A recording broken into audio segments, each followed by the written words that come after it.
ایک بت پرست اپنے بت کو یاد کیا کرتا تھا، یا صنم یا صنم یا صنم یا صنم. 70 سال گزر گئے. ایک دفعہ اس کے منہ سے غلطی سے زبان پھسل گئی، یا صمد یا صمد. تو اللہ نے کہا لبیک یا عبدی لبیک. اے لبیک یا عبدی لبیک. فرشتوں نے کہا اے اللہ یہ تو تجھے جانتا ہی نہیں، غلطی سے کیا کیا؟ اللہ نے کہا 70 سال سے انتظار کر رہا تھا کہ کبھی مجھے پکارے. آج پکارا تو ہے، چاہے بھول کے ہی پکارا ہے. اللہ اپنے بندے سے بڑا پیار کرتا ہے. ہم تو مسلمان ہیں، مشرک کافر ابراہیم علیہ السلام کا مہمان ہے.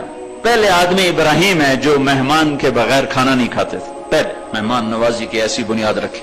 مہمان آیا، کھانا رکھا، اس نے لقمہ توڑا اور منہ میں ڈال لیا. ابراہیم علیہ السلام نے فرمایا یار بسم اللہ تو پڑھ لے. وہ کہنے لگا میں تو اللہ کو جانتا نہیں، کس کو پڑھوں؟ تو ابراہیم علیہ السلام نے اس کے آگے سے کھانا اٹھایا، کہا نکل جا، میں اللہ کے منکر کو کھانا نہیں کھلاتا. وہ اٹھ کے دروازے تک نہیں پہنچا کہ جبریل آ گیا. واہ میرے رب، واہ میرے رب، تو ایسا مہربان، لوگوں نے تجھے کیا سمجھ لیا؟ جبریل آ گیا تنبیہ لے کر.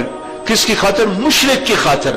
کس کو تنبیہ کی جا رہی؟ خلیل اللہ، 4000 نبیوں کے باپ کو تنبیہ کی جا رہی کہ ابراہیم منکر تو وہ میرا تھا، 70 سال سے میں نے روٹی بند نہیں کی، تو کون تھا روٹی اس کے آگے سے اٹھانے والا؟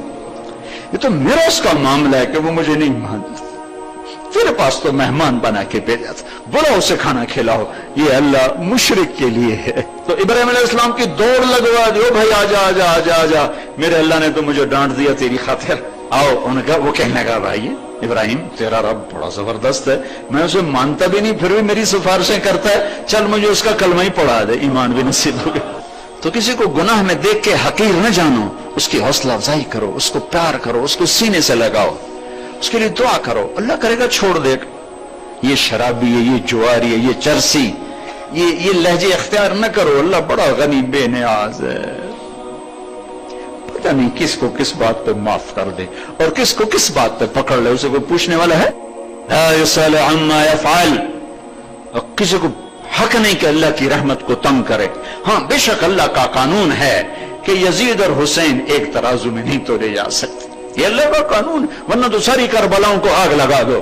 رات کا زانی اور رات کا رونے والا اگر دونوں کے لیے برابر قانون ہے تو قرآن کو بھی آگ لگا دو، سیرت کو بھی آگ لگا دو، کربلاؤں کو بھی آگ لگا دو. 1.25 لاکھ صحابہ کی تاریخ کو اٹھا کے دریا میں ڈال دو. رات کو ناچنے والی، رات کو رونے والی اگر برابر ہیں، زکات دینے والا، جوڑ جوڑ کے جائیدادیں بنانے والا اگر یہ برابر ہو جاتے ہیں تو پھر تو قرآن کو اٹھا کے رکھ دو کسی جگہ.